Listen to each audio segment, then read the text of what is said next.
What do you want to be when you grow up? A question that we had both answers to when we were young, but safer options now that we have grown up. Why is that so? We take to the streets to find out what Singaporeans think about alternative career choices. Okay, so first question. When you were a child and asked what do you want to be when you grow up, what was your answer? I guess I would say astronaut because I loved the stars when I was young. A scientist. I wanted to be a teacher. A teacher? A teacher or an author. And for you? I always wanted to be fabulous. So what do you aspire to be now? Now it's kind of constrained by reality because I signed on in the Navy. I would want to work in a commodities trading house. Quite different from what I wanted to do in the past. I just want to be a good person in society. I'm a finance major, so I'm actually looking into venture capital firms. Eventually, I want to be my own boss, I guess. So why was there that change for you? I think because I got exposed to more things in life. When I was young, I only thought like the only occupations around were like teachers, police officers, and like doctors. Okay, I mean, as you grow up, you definitely see the practicality of your major. So back when I was young, I thought firefighters were very cool because, you know, they save lives, they put out fires, I don't know, they look very fit. But right now, I'm definitely gonna do what gets me money. Yeah. At this point in time, people usually feel more empowered to actually do their own things. And in society right now, there's a lot of different institutions or organizations that actually extend their help. So what are 3 things that you value in a job? Fulfillment, definitely, that's the first one, fulfillment. Whether the job hours cannot be too taxing on me because I would definitely want to spend more time with my family. And I guess the pay. I think job fulfillment, work-life balance, maybe like a fun culture, like more open, not like the banks. Definitely progression, how much I earn as well.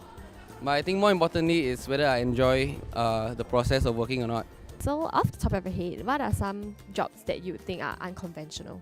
Being a blogger, being an influencer, musicians, yes. Or more in the art scenes is still not very conventional. YouTuber. I think a lot of things in the creative scene is basically like unconventional, which is also why like it's so underdeveloped. A lot of industry now, if it's innovative, I mean, you're looking at things like e-commerce or entrepreneurship. Okay, then what would be in your list of conventional jobs? First thing that comes to mind is being an educator. And then, of course, you have all of your services as well. Your medical services, your professional services, legal services. Desk-bound jobs are still quite conventional. Yeah, like an engineering job or anything that requires you to be in an office generally. I think in Singapore, we are brought up with this mindset that we must become office workers, doctors, lawyers, and maybe like accountants, bankers, engineers. So if you had the opportunity, will you be open enough to take up an unconventional job? I don't know. A lot of it depends on my parents, right? Yes, I'm obviously mindful in terms of where it can go for a career, right? So what would be the next step? So I think always you're looking at a job and you're thinking what will be the next step and what will also be the risk. Full-time, probably not, but part-time, for an experience, I would give it a try. Yeah. So do you think like the general population in Singapore will be more open to like unconventional jobs in the future? I think Singapore as a society, probably not, Yeah. right? I hope so, right? I mean, you want to be diverse, right? You want to be innovative, then there has to be more of these jobs. I think like as time goes by, it's like more people are more open to it, I guess. I think even now people are accepting it's just how successful you are. So you say I have a business and I'm doing like doing coffins and like selling these kind of coffins. As long as you can prove to people why this business is sustainable, nobody will say that's a bad job. We have received mixed responses from the population, and there seems to be a trend where people are generally more accepting of unconventional jobs.